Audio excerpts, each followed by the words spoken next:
छत्तीसगढ़ सहित 5 राज्यों की कई जातियों को अब अनुसूचित जनजाति का दर्जा। छत्तीसगढ़ के 12 समूहों को भी किया गया शामिल। मुख्यमंत्री ने धर्मजयगढ़ के लोगों को 500 करोड़ से ज्यादा के विकास कार्यों की सौगात दी।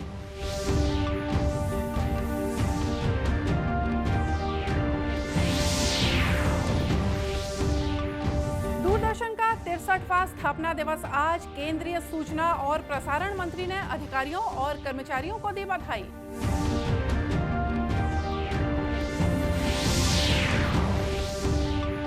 और कोंडागांव जिले के गांव में जिला प्रशासन ने किया सामुदायिक पुलिसिंग का आयोजन।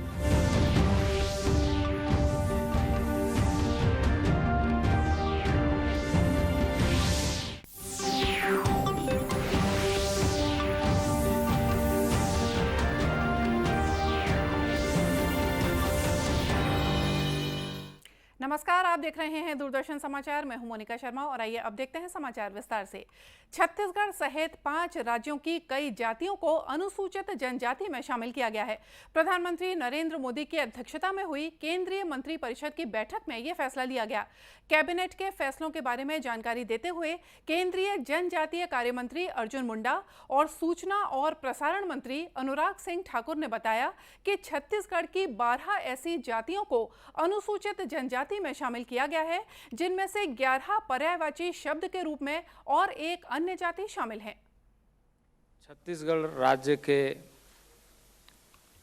लगभग 12 ऐसे जातियों को, जिसमें 11 पर्यायवाची शब्द के रूप में और एक को, क्योंकि छत्तीसगढ़ में कुल अधिसूचित 42 जनजातियां इस समय है और उसमें से 11 में पर्यायवाची शब्द के रूप में जोड़े गए हैं। छत्तीसगढ़ के हमें लगता है कि लगभग 15 वर्षों से ये विषय इस तरीके से चल रहा था, जो फैसला नहीं हो पाया था। माननीय नरेंद्र भाई मोदी के नेतृत्व में आज मंत्रिपरिषद ने इस पर फैसला दिया और इसको शामिल किया। इस मामले में भारतीय जनता पार्टी छत्तीसगढ़ ने पत्रकार वार्ता आयोजित कर केंद्र सरकार का धन्यवाद करते हुए छत्तीसगढ़ सरकार पर झूठी वाहवाही बटोरने का आरोप लगाया। राष्ट्रीय अनुसूचित जनजाति आयोग के पूर्व अध्यक्ष नंद कुमार साय, प्रदेश महामंत्री केदार कश्यप, पूर्व प्रदेश अध्यक्ष विक्रम उसेंडी ने राज्य के 12 जाति समूहों की अनुसूचित जनजाति में शामिल किए जाने पर प्रधानमंत्री नरेंद्र मोदी के प्रति आभार व्यक्त करते हुए इस उपलब्धि के लिए इन जाति समूहों को बधाई दी और इन जाति समूहों को मामूली तकनीकी त्रुटियों के कारण आदिवासी हितलाभ से वंचित रखे जाने के लिए कांग्रेस को जिम्मेदार ठहराया। किसान हैं, बाकी और लोग हैं, ये बड़ी दिक्कत में थे। इतने लंबे समय तक उनके बच्चों के लिए प्रमाण पत्र नहीं बनता था, उनको स्टाइपेंड नहीं मिलता था, पढ़ाई में कितनी प्रकार की परेशानी होती थी। ये सारा मामला आज दूर हो गया है और हम उम्मीद करते हैं कि जो शेष है वो भी बहुत जल्दी दूर होगा।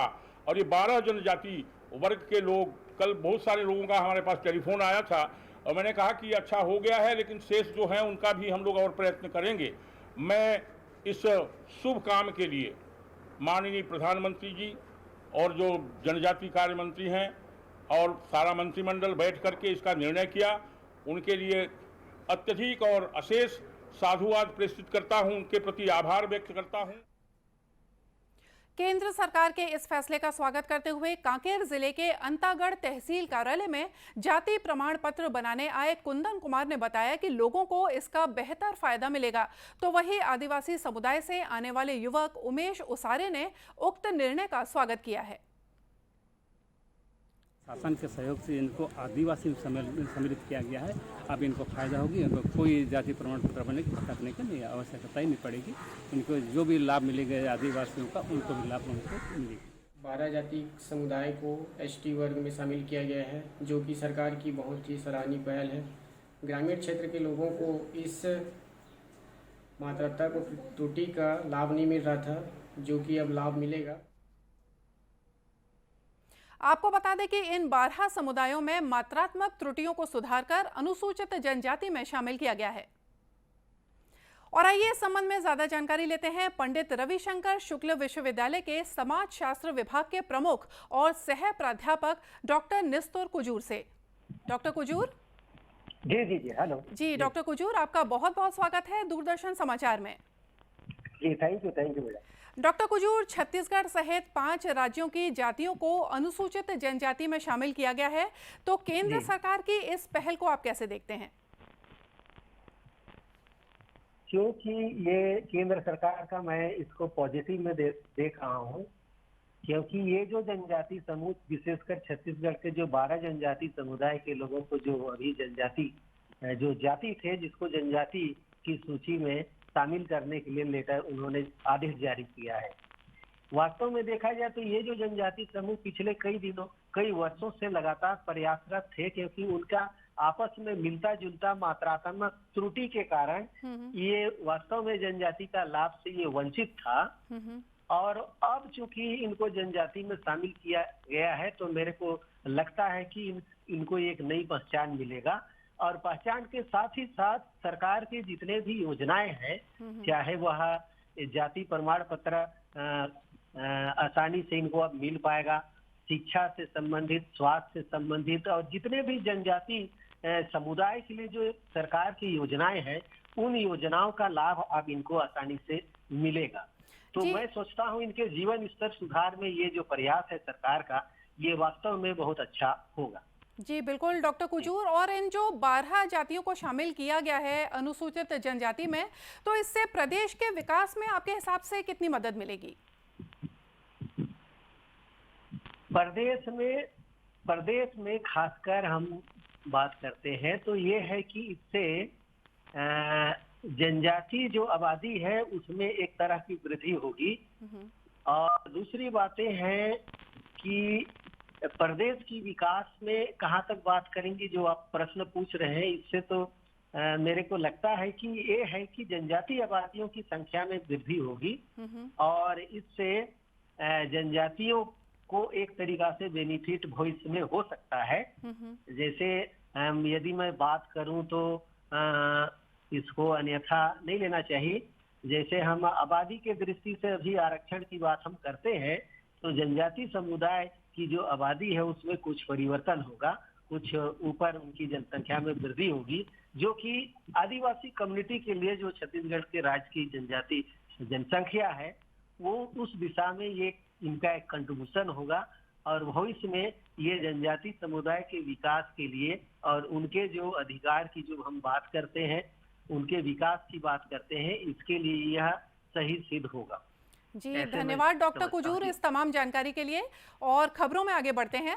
मुख्यमंत्री भूपेश बघेल ने भेंट मुलाकात कार्यक्रम के दूसरे चरण में रायगढ़ जिले के धर्मजयगढ़ विधानसभा में 569 करोड़ 78 लाख रुपए की लागत के 24 विभिन्न विकास कार्यों की सौगात दी, जिसमें 64 करोड़ 36 लाख रुपए की लागत से निर्मित 15 कार्यों का लोकार्पण और 505 करोड़ 42 लाख रुपए की लागत से बनने वाले 9 कार्यों का शिलान्यास कार्य शामिल है।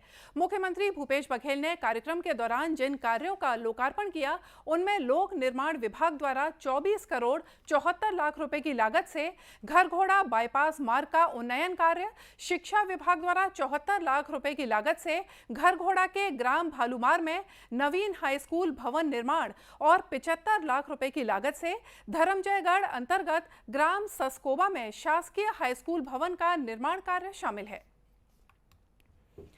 देश की कला संस्कृति से परिचित कराने और लोगों तक अपने समाचारों के माध्यम से महत्वपूर्ण जानकारी पहुंचाने वाला दूरदर्शन आज अपना 63वां स्थापना दिवस मना रहा है।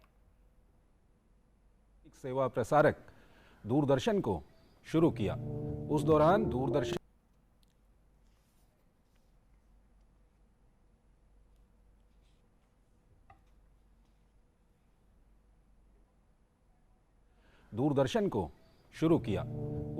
दूरदर्शन सप्ताह में 2 बार सामाजिक शिक्षा कार्यक्रमों का प्रसारण करता था। गुजरते वक्त के साथ इस प्रयोग को 1965 में एक सेवा का रूप दे दिया गया। ऐतिहासिक आगाज के बाद दूरदर्शन के हौसले में जैसे पंख लग गए। वक्त के साथ दूरदर्शन का कारवां भी बढ़ता चला गया।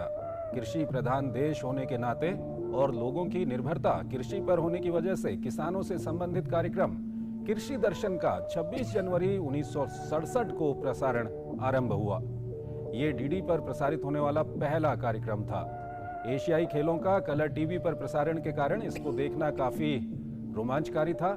दूरदर्शन पर प्रसारित सुपर हिट और सदाबहार फिल्मी गीतों पर आधारित कार्यक्रम चित्रहार भी काफी पसंद किया जाता था। चित्रहार की शुरुआत 1982 में हुई थी। चित्रहार को दर्शकों का असीम प्यार मिलने के बाद दूरदर्शन ने 6 साल बाद रंगोली कार्यक्रम की शुरुआत की। सार्वजनिक प्रसारण सेवा दिन दूनी और रात चौगुनी तरक्की कर रही है। दूरदर्शन के प्रसारण का कोई मुकाबला नहीं है। दूरदर्शन ने इस बार गणतंत्र दिवस में अभूतपूर्व कवरेज की। भारतीय वायुसेना द्वारा हवाई परेड के भव्य और गौरवशाली दृश्य पहले कभी नहीं देखे गए थे। इसके अलावा और भी बहुत सी शानदार आयोजन दूरदर्शन की ओर से किए गए। आज दूरदर्शन लोगों के जीवन का हिस्सा बन गया। इसके साथ ही डीडी कार्यक्रम भी कई भाषाओं में उपलब्ध हैं। पहले दूरदर्शन लोगों तक टेलीविजन के माध्यम से पहुंचा था और आज मोबाइल फोन पर भी उपलब्ध है। दूरदर्शन सनसनीखेज नहीं बल्कि विश्वसनीय समाचार देता है।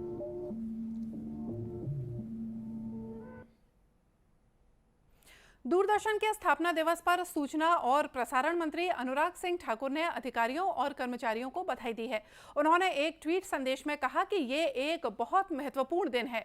उन्होंने कहा कि दशकों के दौरान दूरदर्शन ने भारत की विकास यात्रा को अच्छी तरह से दिखाया है और इसका अभिलेखागार देश के समृद्ध इतिहास का खजाना है।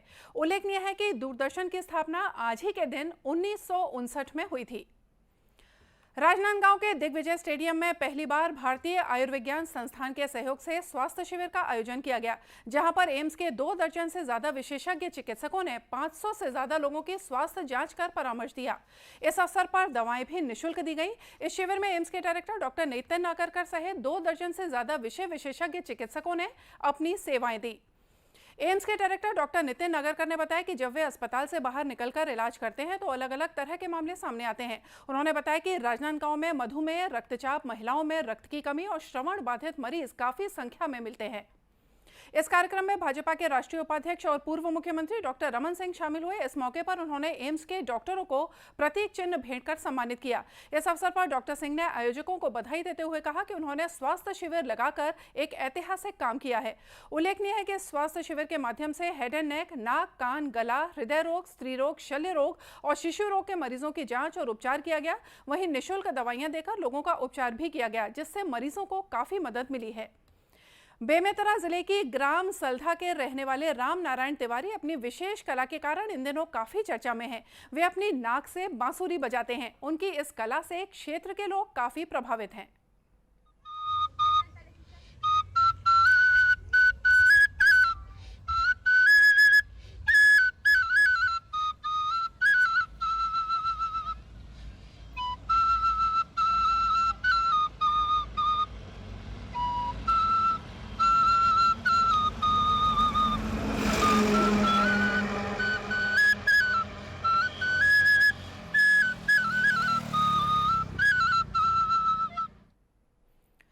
रामनारायण तिवारी ने बताया कि अक्सर वे लोगों को मुंह से बांसुरी बजाते हुए देखते थे, लेकिन वे बांसुरी को अलग ही अंदाज में बजाना चाहते थे और इसके लिए उन्होंने अभ्यास शुरू किया और लगभग 3 साल की कड़ी मेहनत के बाद उन्होंने अपने इस काम में सफलता पा ली। बताया गया है कि इस कला में पारंगत होने के लिए उन्होंने किसी गुरु का सहारा नहीं लिया। वे बांसुरी बजाने के इतने शौकीन हैं कि वे अपने गांव से जब खेत और बाजार जाते हैं तो उस समय भी साइकिल चलाते चलाते बांसुरी बजाते हैं।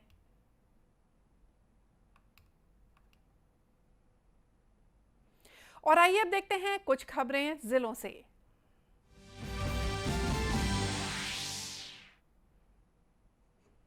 बेमेतरा जिला अस्पताल में आने वाले मरीजों को आईसीयू और एचडी यूनिट का लाभ नहीं मिल रहा है। इससे क्षेत्र के लोगों में काफी नाराजगी है। इस दौरान कलेक्टर ने जिला अस्पताल पहुंचकर वहां का औचक निरीक्षण कर अधिकारियों को आवश्यक कार्रवाई के निर्देश दिए। इस संबंध में कलेक्टर ने कहा है कि जल्द ही इस यूनिट की शुरुआत की जाएगी ताकि लोगों को इसका लाभ मिल सके।